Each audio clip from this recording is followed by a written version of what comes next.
This is amazing! Oh, man. If I were to show you a picture of George Miller, what would you guys think of? If you clicked this video, then you most likely would have thought of music under his name Joji. However, a fair amount of people will also think of Filthy Frank, Pink Guy. They'll think of anything for views, iDubbbz, Max Mofo. They'll think of his old YouTube videos that were always riddled with dark, edgy humor. Your parents must have been really sad about the one-child policy. I think that's China. What's the difference? And Filthy Frank and Pink Guy humiliating themselves in public as they become a nuisance, or just the videos where he purposely hurts himself for the enjoyment of his fans. Of course, George moved on from that era of his life, dishing the pilot cap and pink suit in favor of singing and creating music, his passion. But before Nectar, before Ballast 1 and Dancing in the Dark, before In Tongues, Joji had to branch himself away from Filthy Frank, and it was difficult to do so. And by that, I don't mean it in a sense that he wasn't ready to hang up the cap. I mean that in a sense that he was stuck. He couldn't move on. As much as he wanted to quit Filthy Frank, his fans didn't want him to, or more so didn't allow him to, and he would have stayed stuck as Filthy Frank. But thankfully, 2 songs of his got leaked, with a soon-to-be project called Chloe Burbank, and Chloe Burbank saved Joji.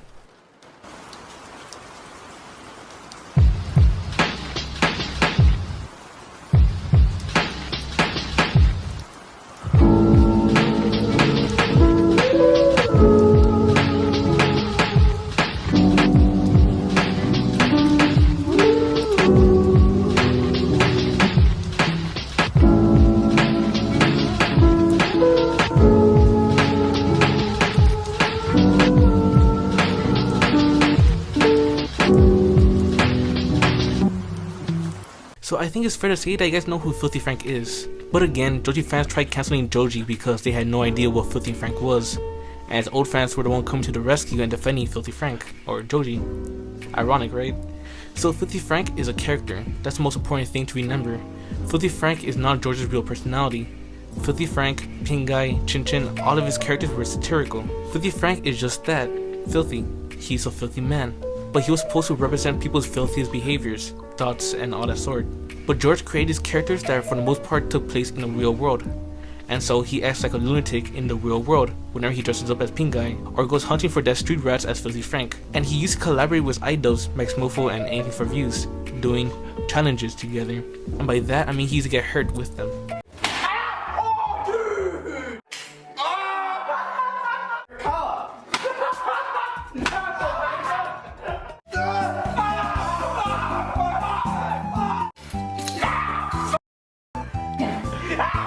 Where am I going with this? Oh right, it sucked. Well, as a fan it was great. I was laughing at jokes I shouldn't have laughed at, and watched 3 men eat cake made of hair. But on the other side of the screen, it sucked. George was having real problems. Filthy Frank's voice is scratchy, rough, and deep. But guess what? I'm not American. So you're ignorant. George sings. I think you could tell that George was putting on a fake voice. But having to do that rough voice for a long period of time led him to getting throat tissue damage and neurological damage from just making the videos. And of course, when the news dropped of him quitting, people were disappointed and sad. But many understood and followed him into his music career. But wait, you ask, didn't I say that people didn't let him leave? Why did they let him leave now? Well, this information was given in December of 2017. In Tongues, his first EP, dropped a month before the news. That meant that he officially quit because he finally could. Why didn't he quit sooner? I'm glad you asked. People not knowing that I existed and that it was just these guys really gave me a lot of stress, you know, because I'm a normal person, just like the rest of you guys. Filthy Frank is not George's real personality. George, out of character, is just a simple guy. He's not the type of person to try to get the room's attention on him. A perfect example of this was on an H3 podcast, where he was featured.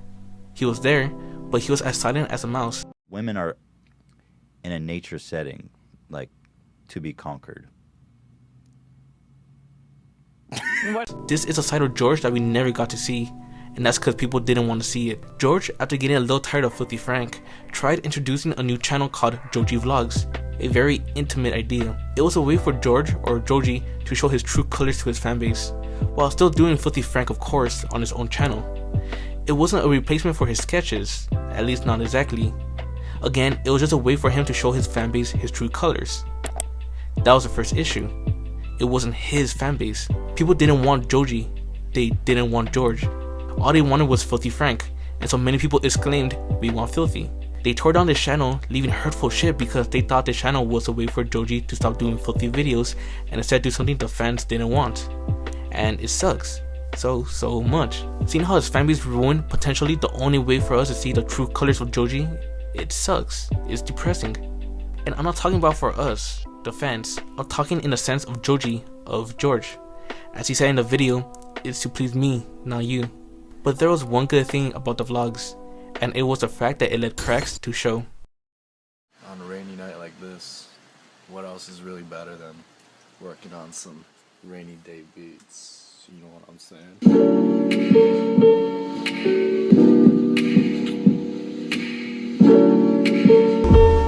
Never speaks to me. Sorry. I never see you. I never see you. I never see you. I never see you. I never see you anymore. But that's all you're gonna get. Haha. Chloe Burbank has almost no information, no deep lore, no real mention by Joji, but a lot of it was figured out plus inferred. And so from now on, I'll be going off the fandom wiki and Reddit, so there might be some inconsistencies. One already happened with Joji vlogs. People who were there at the time say that Joji stopped because of hate, so he deleted his videos at attempt to hide it. However, Max and Joji later say that it was for other reasons, but Joji apparently loved doing it, which wouldn't explain the deletion of his videos. Anyways, Chloe Burbank. Chloe Burbank was an album Joji was working on around 2014 or 2015, and in 2016 2 songs were leaked. These 2 songs would become the only 2 songs to have released under the Chloe Burbank title. These songs were something people never really expected from Joji, especially Filthy Frank fans. These tracks were soft, melodic, and jazzy. They had these pianos that were very gentle, especially in You Suck Charlie. The piano is a sample from A Charlie Brown Christmas, specifically the song Christmas Time Is Here. And as nice and melodic as the piano is, it's accompanied by this heavy set of drums. Not basic, but reverbed. There's a hard impact but nothing to distort the other sounds of the song. And Joji? Well, Joji was a wrapping paper keeping everything held together. He sang incredibly in the song, showing his true vocal range and the notes he could hit, but he didn't show them off. It was sort of soft. And the other song, pronounced as either Tom or Thom, is a slower track, sampling Polka Dots and Moonbeams by Wes Montgomery's piano for the intro, then dissolving to this atmospheric track, with instruments consisting of what seem to be household items, like coins and pencils. This track focused more on Joji's ability to harmonize, with notes being held longer. With notes being held longer and with more volume to it. And it was assisted by a sample of Ariana Grande's cover of Heart of Matter and Love the Way You Lie. So bright. An old true friend of us was talking on the phone. Only these 2 songs were leaked, and may be thinking, well, who leaked them? Well, it depends on who you ask. I've read in multiple areas and sources that the leaker was Joji himself, with the hopes that his songs getting leaked will create less backlash from Filthy Frank fans, opposed to him actually releasing his songs, which is such a depressing thing to think about. But I've also read that Filthy Frank fans leaked his music in hopes of making Joji embarrassed. I don't really believe this theory since I can't really find any concrete info on it. I mean shit, people didn't even know it was Joji on the track at first, but eventually people found out and loved it. They praised the album and they wanted more, and Joji announced that he was working on a serious album. However, we never got that. Instead, after Pink Guy's debut album, which was when Joji said that he was working on a new album, Joji pretty much scrapped the album with no real info on it. He scrapped it in order to focus more on Filthy Frank, but he did release singles meanwhile, like Rolls Our Money, Plastic Taste, and that sort. Well then, back to the question of the video. How did Chloe Burbank save Joji? Track 24, We Fall Again. It's a short one. That's a great question. Did he just put this in just to like fuck with us? So like, or just I think it, or maybe just putting it to show, look, I actually am talented and I can make music, because he can. Putting in that random spurt that you catches you like, whoa, and it catches you off guard. Like I expect to hear, I'm coming in having the expectations of something else. Chloe Burbank saved Joji because it showed both Joji and us, the fans, that he was incredibly talented. He was a great singer and producer, and it shows that, specifically in Pink Season. If you guys didn't just take a double take when I said that, then you must not know what Pink Season is. Pink Season was an album by Pink Guy, George's character, and the album is both brilliant yet awful.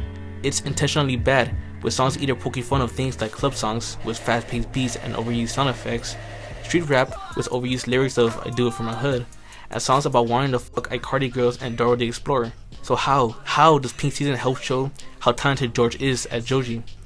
Well, because of the cracks. There's some songs here that do a total 180 and show actual skills. And I'm not talking about songs like Rice Balls that show how he can rap and make actually good beats, but I mean in songs like She's So Nice. She's So Nice is a song about having sex with a person's girlfriend, with Pink Guy sounding giddy at the thought of it, and sort of rubbing it in their face. Saying things like, "That's why I fucked your fat girlfriend, you fucking nerd," and "I swear I didn't know, JK, JK, JK, I knew all along." But during the chorus, it takes a whole different tone, with the delivery of the lines from screaming to singing, talking about how she's so nice and how she lets him use her body. Many people point to this as being Joji, but the biggest example in this album is We fall again, we fall again. We fall again. We fall again. It's reminiscent of Chloe Burbank, with a ukulele, hard but not distorted drums, and what seems to be chains rattling to make it more atmospheric. The song is also all singing, with the singers harmonizing the way Joji did in Tom, and the lyrics being a love song. It's beautiful, honestly. There's no catch, no twist, no filthiness. And I think it's because it's supposed to be a Trojan Horse of sort, masking a Joji-esque song with a Pink Guy name. And I think that with Chloe Burbank, Joji got the confidence he needed to pursue his music. Joji now is a star, with over 14 million monthly listeners on Spotify. He's now evolving his music, with each album depicting a new different tone of genre. But it's more important to look back at his start. He went from using Charlie Brown samples to getting people like Diplo to help with tracks. However, there's a lot of debate about Joji's evolution. People loved Joji's singing back in the day and his style of music, while hating the current genre and Joji's infamous way of singing, which, if you didn't know, he never moves his mouth, creating a sort of lazy sound to his singing. But Nectar, his most current album, has songs like Sanctuary and Run. These songs have Joji singing in a grand manner, and though it helps, people still want Chloe Burbank, but we will never get it. Chloe Burbank served its purpose. It helped save Joji. It saved Joji by showing him that there's an audience for his music and gave him confidence in his work. But ultimately, it helped Joji by showing us, the fans, that there's more to George than stupid edgy humor. There's more to the person behind the camera, behind the pilot cap and pink suit. There was so much more we didn't know about George, so let's hear him out.